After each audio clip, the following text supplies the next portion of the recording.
suspects, they're not here.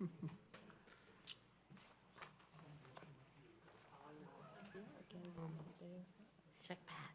Charlie and Bill. She good? We're good?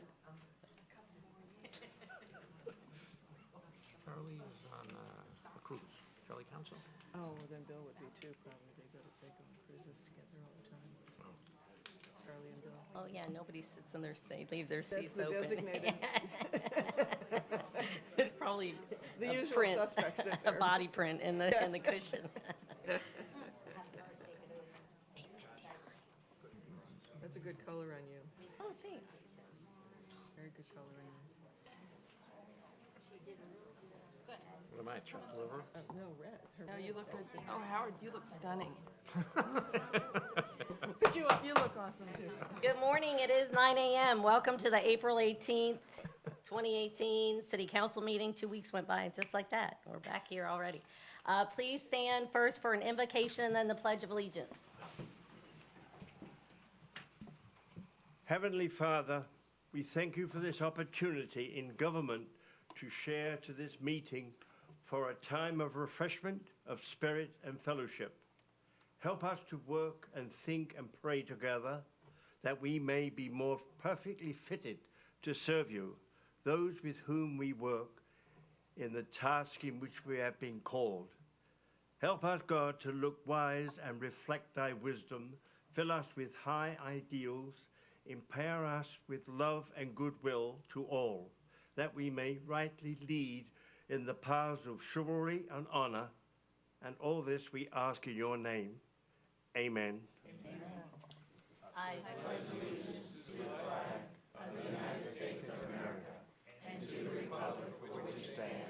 One nation, under God, indivisible, with liberty and justice for all. Thank you, John. Before we start with the proclamations, let the record reflect that all city council members and officials are present. First, we have two proclamations, the first of which is Arbor Day, which Councilmember Prafke will present. Good morning, and thank you. I'm honored to do this. Proclamation, City of Punta Gorda, Florida.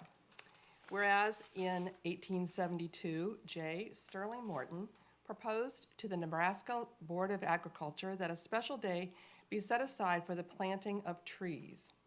And whereas this holiday, called Arbor Day, was first observed with the planting of more than 1 million trees in Nebraska and is now observed throughout the nation and the world. And whereas trees can reduce the erosion of topsoil by wind and water, cut heating and cooling costs, moderate temperature, clean the air, produce oxygen, and provide habitat for wildlife. And whereas trees are a renewable resource giving us paper, wood for our homes, fuel for our fires, and countless other products. And whereas trees in our city increase property values, enhance the economic vitality of the business areas, beautify our community, and are a source of joy and spiritual renewal wherever planted. And whereas the city has celebrated Arbor Day and has been recognized by the Arbor Day Foundation as a Tree City USA for 24 years, has received the Tree City USA Growth Award for 12 years, and was awarded the prestigious Sterling Award by the National Arbor Day Foundation in February 2013. And whereas the city desires to continue to support efforts to care for our community, forest, and educate our citizens on its importance. Now therefore, the City Council of the City of Punta Gorda, Florida does hereby proclaim April 27, 2018 as Arbor Day and urges all citizens to celebrate Arbor Day, support efforts to protect our trees and woodlands, and plant trees to gladden the heart and promote the well-being of this and future generations. Passed and duly adopted in regular session this 18th day of April 2018, City of Punta Gorda, Florida, signed Rachel Kiesling, Mayor. And accepting is Joan LeBeau, our Urban Design Manager.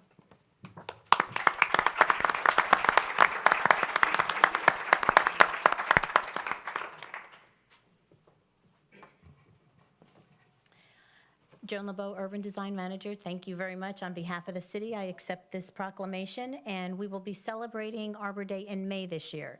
So we will keep you informed and stay tuned to our new program. Thank you. Thank you.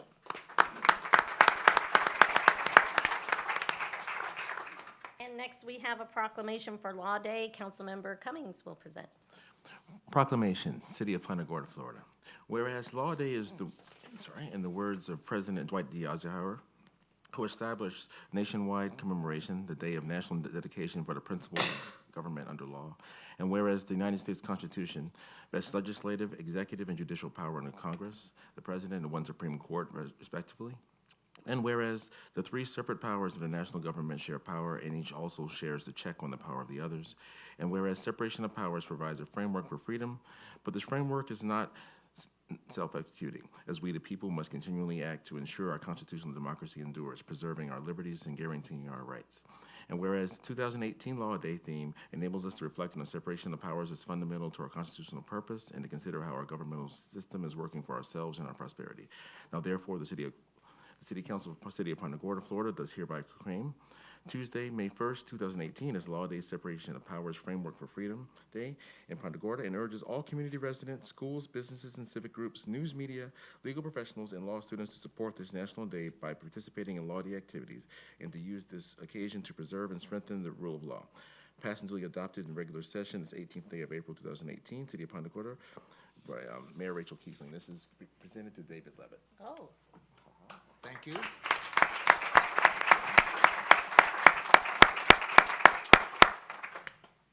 Laws are good. At least the ones that we like. Thank you very much. okay, next we have a couple of special presentations, 2 service awards, and then a certificate and new branding. So let's start with the person who's been here the longest. And this is, if you ever had questions with your utility billing or collections, you probably reached this person at some point in time over the past 30 years. Shelley Barber, come on up. 30-year.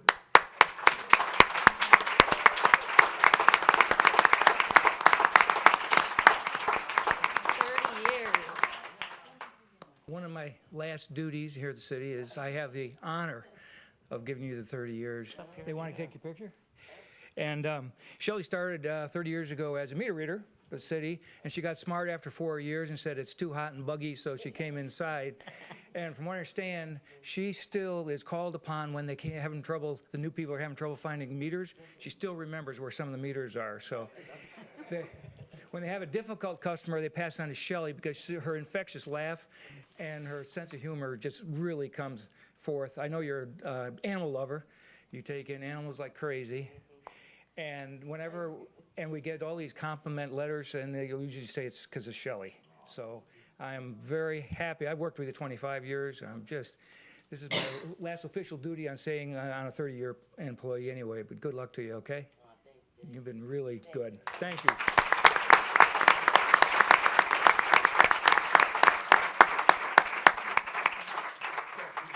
No speech.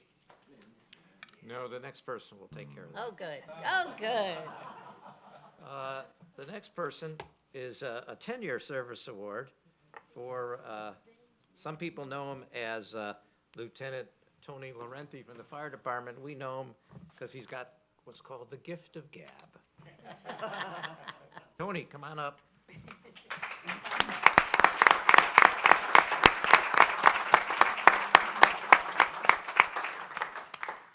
And he looks good in a tie.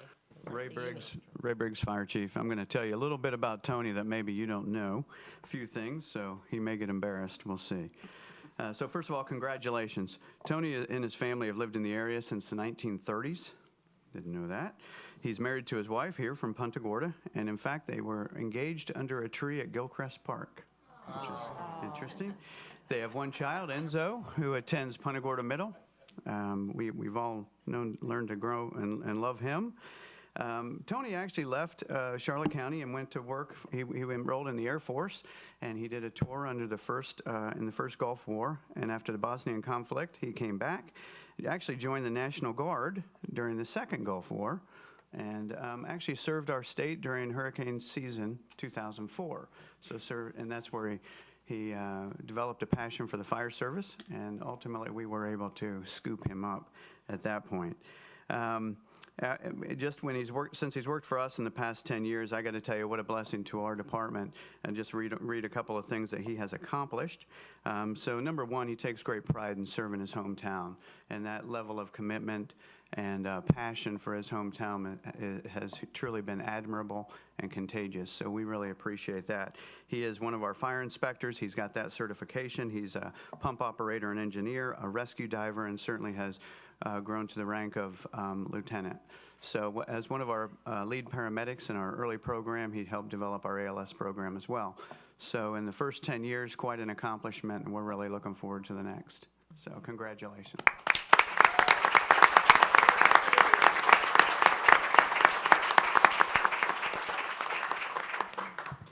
How y'all doing today? I'm gonna keep it pretty short. I'm a big fan, like my passion is civics and civil service, and I dedicated my life to civil service when I was young. 17 is when I first signed up for the military. And then I've tried to just continue throughout my life that. I mean, it's not the most glamorous at times, but to me, it's the most important thing I can do is serve my country and then more precisely serve this community, my community. It's a privilege to me to be able to serve the town that I live in. So, and yeah, the first 10 years, and I look forward to the next 20 or next 10.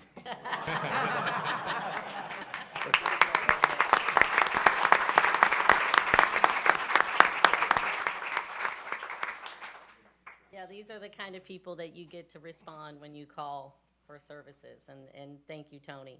I first met Tony, he was the rep for the union when I first became a council member, so he gave that job up pretty quickly after that. He didn't last long in that position, but it was good to get to know the fire staff and immediately when I first became a council member, so thank you for that.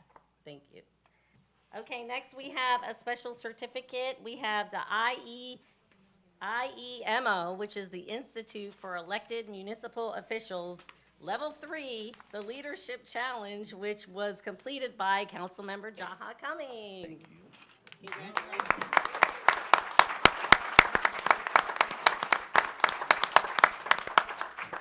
Excellent.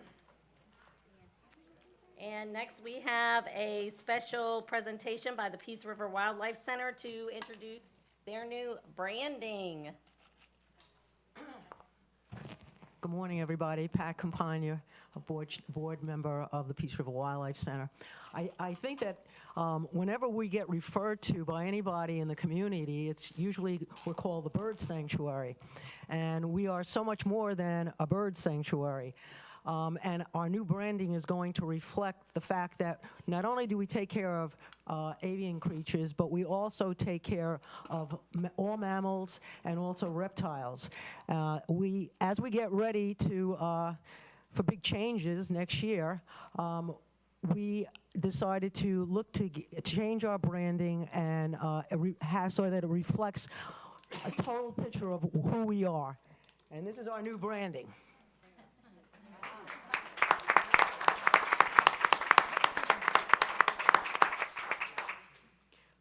We also want to thank the City Council who have been continuously supporting us. We totally appreciate it.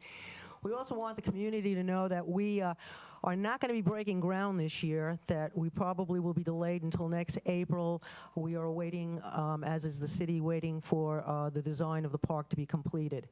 But we're going to use this time in a very good way, and we look forward to breaking ground and sharing with the community a brand new Peace River Wildlife Center. We have certificates of appreciation for City Council for everything that they've done for us and their continued support of us. With the new logo. With a new logo. Oh my gosh, that's beautiful. With a new logo. Thank you so much. Oh. Holy cow. Thank you. Thank you. So- Very nice. So stay tuned. Thank you. Excellent. I know.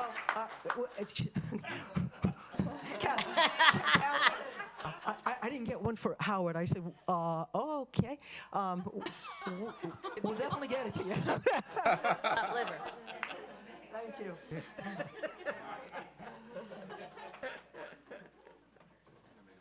Jeez. Thank you, guys. Thank guys. you. Thank you very much. Next, we have introduction of board or committee member nominees. If your name is in the running for a board or committee and you would like to briefly introduce yourself, now would be the time. Would anybody like to introduce themselves for a board or committee position? Please take this podium right over here. State your name and tell us a little bit about yourself. Hi, my name is Adrienne Andre. I'm interested in the Historic Preservation Board. I'm a realtor at Remax Harbor. I grew up here, so thank you. Thank you.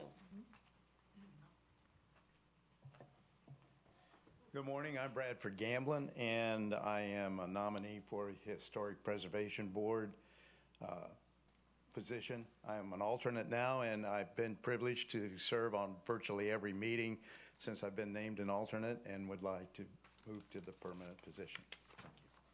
Thank you, Brad. Anybody else? Okay, seeing none, we will move into the public hearing portion of the agenda. We have 4 public hearings and 1 quasi judicial, the first of which is GA 03-18. Yes, this is the first reading, which was continued from March 21st, and I'll read this by title only. An ordinance of the City of Punta Gorda, Florida, amending Chapter 6, Boats, Docks, and Waterways, Article 1, in general, Section 6-24, use of boat ramps, Punta Gorda Code, to amend regulations relating to the use of public boat ramps and to establish regulations for the use of public day docks within the City of Punta Gorda, providing for conflict and severability, and providing an effective date. And this, the draft that you have before you was modified to include the city's council's changes from the last meeting. Okay. Yes. Lynn? There's just one thing that I noted was not included in the ordinance changes. It's something we talked about at the last meeting. We talked about limiting the maximum length of dinghies on the Gilchrist Day dock in order to keep the larger boats off of that dock, and that is not incorporated into the document. And as I recall from the last meeting, we talked about 11 feet, but I have since talked to a number of people who have dinghies that are 11.6 to 11.9. So I would like to make a recommendation that we add the verbiage that dinghies no longer than 12 feet be added into the ordinance. I'm sorry, that was 12 feet? Mm-hmm. All right. I would suggest that we add a new subparagraph 5 to subparagraph B, and perhaps we can read, it would read, vessels docking at the Gilchrist Landing day docks shall be limited to a maximum overall length of 12 feet. Obviously, I mean, if we have an emergency situation and someone has to use the dock for a short period of time, it'd be a different story. But for general purposes, I think we probably need to include that just so we don't have the same situation occur again. And otherwise, I think all the changes are exactly what we talked about. Any other comments or questions? Thank you, Lynn. I have an 11-foot 6-inch dam. I can use that. Well, we're gonna be measuring, so I'm glad we're putting 12 feet, so you're able to do what you need to do.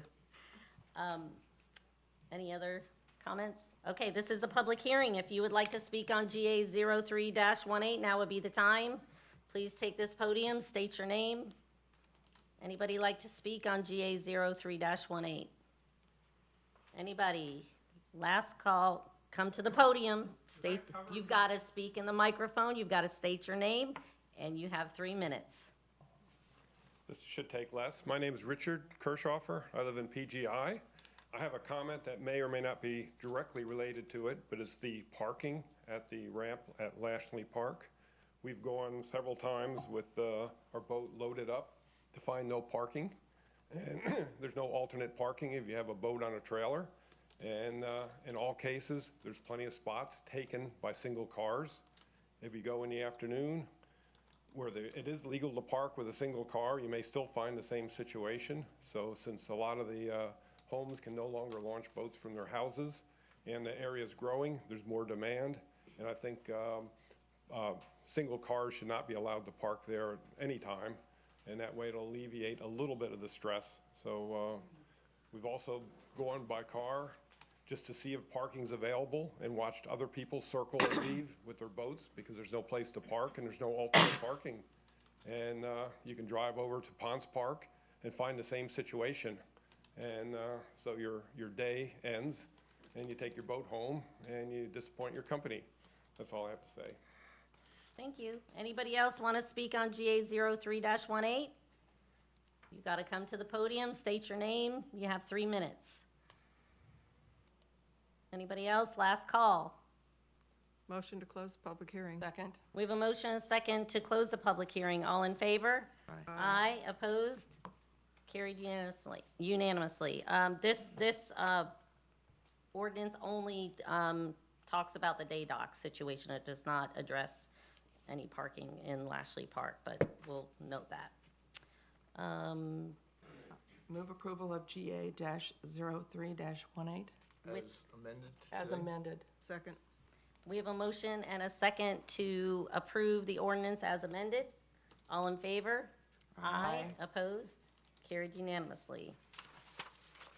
Next, we have ZA 02-18. Yes, this is the first reading of an ordinance, which I'll read by title only. An ordinance of the City of Punta Gorda, Florida, amending Punta Gorda Code, Chapter 26, Land Development Regulations, Article 16, Application Review and Approval Requirements, Section 16.8, Special Exception Approval, Paragraph Q1, extending the termination of use for special exception approvals, which require permitting from non-city governmental agencies, providing for conflict and severability, and providing an effective date.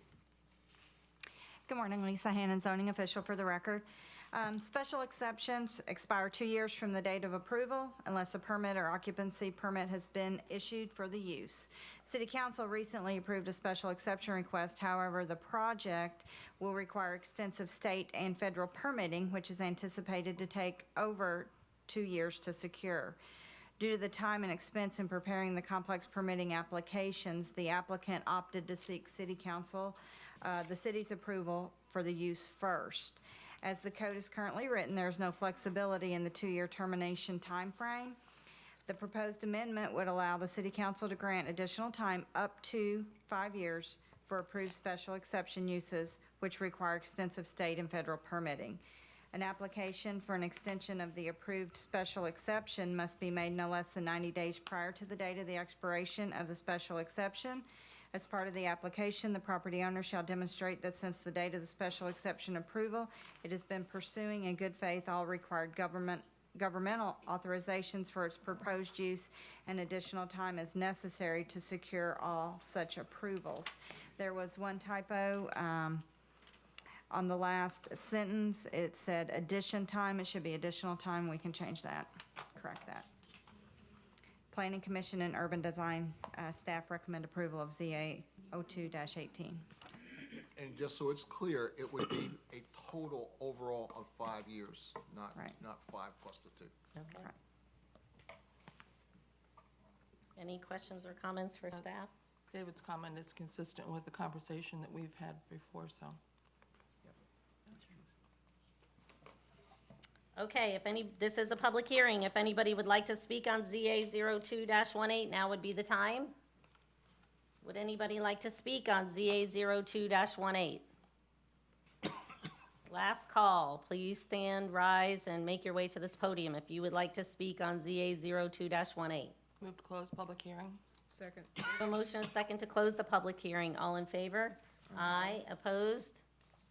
Carried unanimously. Motion to approve ZA-02-18. Second? We have a motion and a second to approve ZA 02-18 with the correction. All in favor? Aye. Opposed? Carried unanimously. Okay, next we have ZA 03-18. 2-minute break so we can. Oh, yeah, okay. Just 2 Before we minutes. hear that, we gotta fix our little timer. So we have the IT director, so 2 minutes. Talk amongst yourselves. He didn't want to squeeze good. behind us again. Okay, we're going to continue on now with ZA 03-18. Yes, and this is the first reading, which I'll read by title only. An ordinance of the City of Punta Gorda, Florida, amending Punta Gorda Code, Chapter 26, Land Development Regulations, Article 3, Regulating Districts, Section 3.1B, overlay districts, adding Section 3.19, Airport Protection Overlay District, APO, pursuant to Chapter 333 Florida statutes to establish airport protection zoning regulations within the city of Punta Gorda for property in the vicinity of public use airports in the city limits of the city of Punta Gorda, providing for conflict and severability and providing an effective date. Good morning, Lisa Hannon, zoning official. This ordinance is being brought before you pursuant to the statutory requirements of Chapter 333 Florida statutes. All governments in the state of Florida are required to adopt airport protection standards for lands within the vicinity of a public use airport by implementing their own land development regulations at a local level. The purpose of these regulations is to establish reasonable protections for the airport operations and aircraft, to minimize the exposure of adjacent properties to the airport hazards and noise, and to prohibit incompatible land uses and structures around the airports. Portions of the downtown and the loop properties fall within this airport protection area. The draft ordinance is mirrored to Charlotte County's Airport Protection Ordinance adopted in 2017, and there have been no changes or updates to the Charlotte County's ordinance since adoption. Planning Commission and Urban Design recommend approval of ZA 03-18. Questions for staff? No? This is ZA 03-18. If anybody would like to speak on this, now would be the time. ZA 03-18, Airport Protection Overlay District. Anybody like to speak on that item? Please make your way to this podium if you would like to speak. Last call. Anybody like to speak on ZA 03-18? Move to close public hearing. Second. We have a motion and a second to close the public hearing. All in favor? Aye. Opposed? Carried unanimously. Move approval of ZA-03-18. Second. We have a motion and a second to approve ZA 03-18. All in favor? Aye. Opposed? Carried unanimously. Next, we have ZA 05-18. Yes, this is the first reading of an ordinance, which I'll read by title only.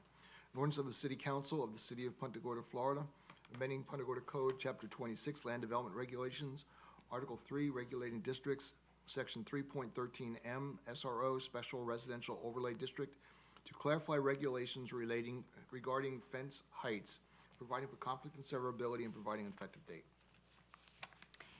Good morning again, Lisa Hannon, zoning official. This is being brought back to you after discussion regarding fence height. It's staff has to interpret the code literally, and the code originally stated 48 inches overall height.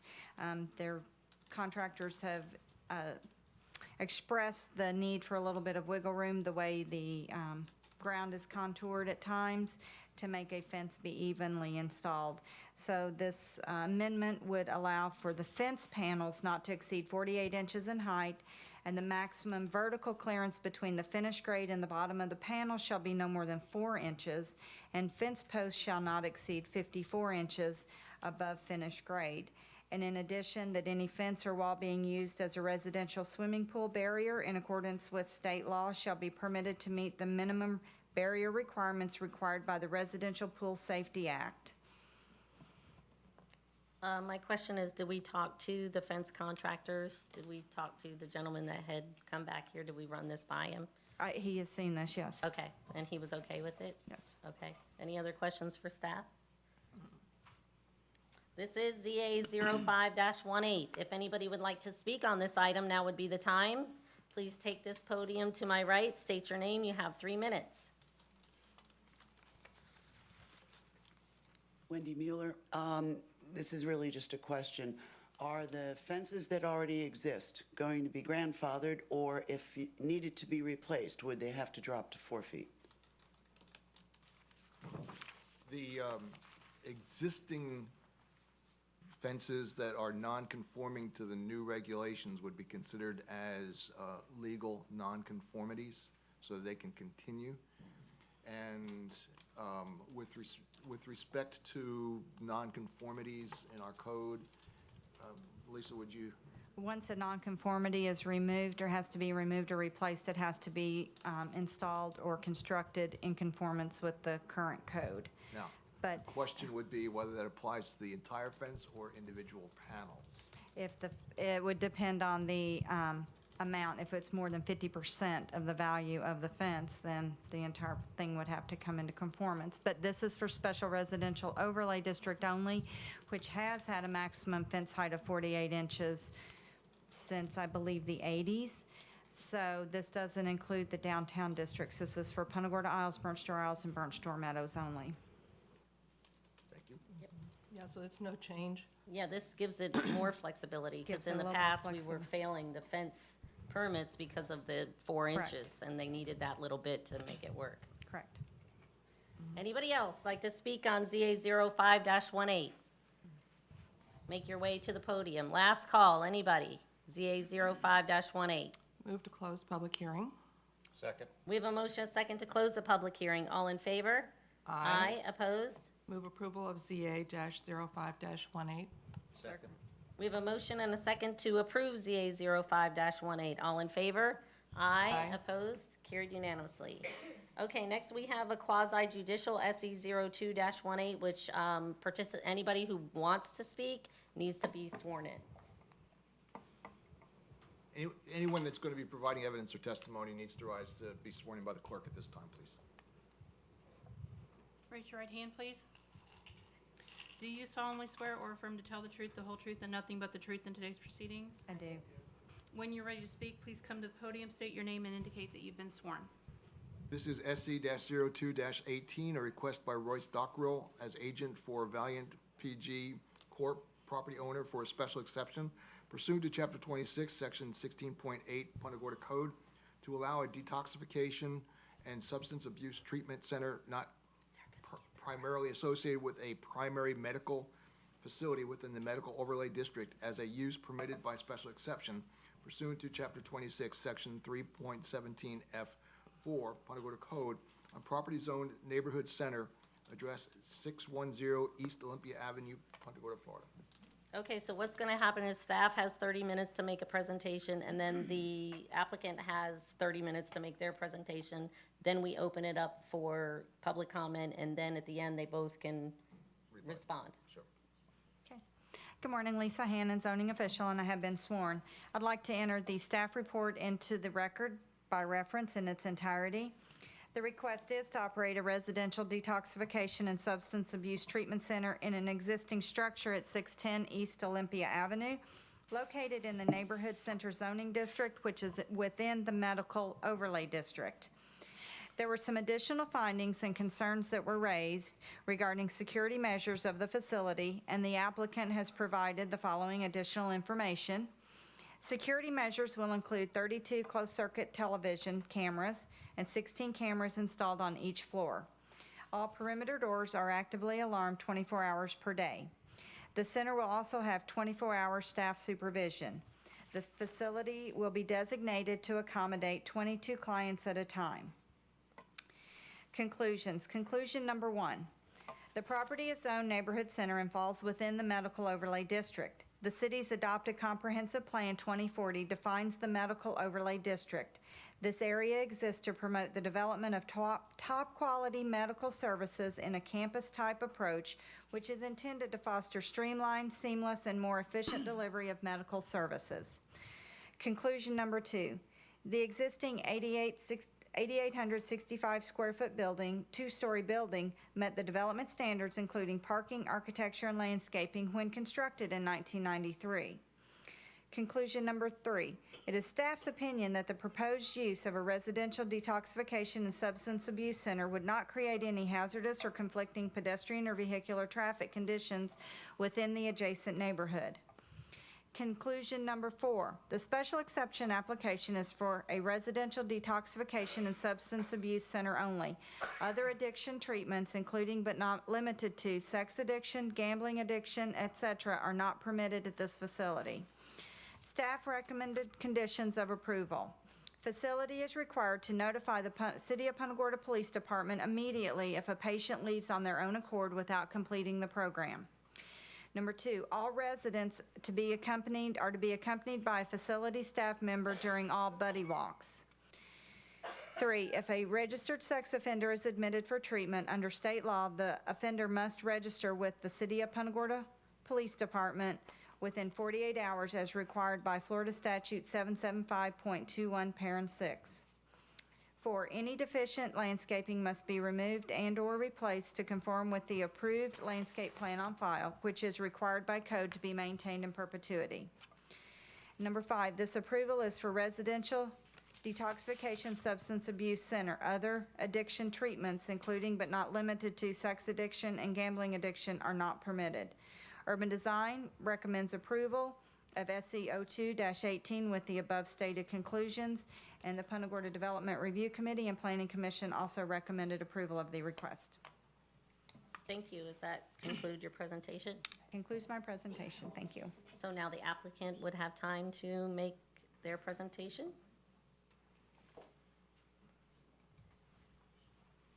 Good morning, Council. Royce Dockrell from Valiant PG Corp.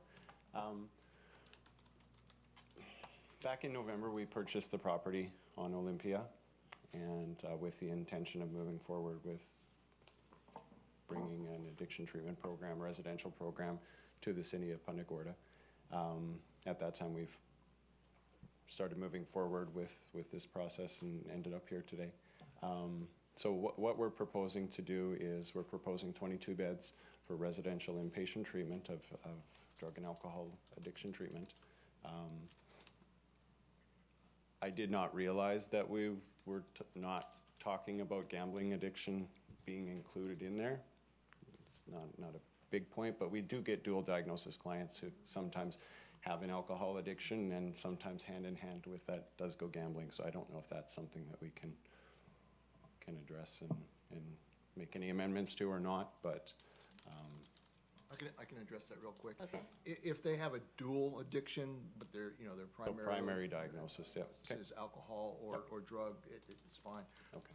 Our code does not provide for other types of addictions, so you wouldn't be able to advertise it as a gambling addiction or other type of an addiction program. Yeah, yeah. And in our other centers that we've ran other centers for about 9 years now, and at that one, we do advertise sexual addictions and gambling addictions, and so, I mean, we can, remove any advertising that we might have on our website currently. I'm not sure that we do or do not. We haven't actively been advertising for this location, just because we're waiting for it to obviously be firm and concrete with that. But in the past, we had done some advertising just to kind of test the waters down here, to know when it was a viable option for us to branch out into a new location. And we were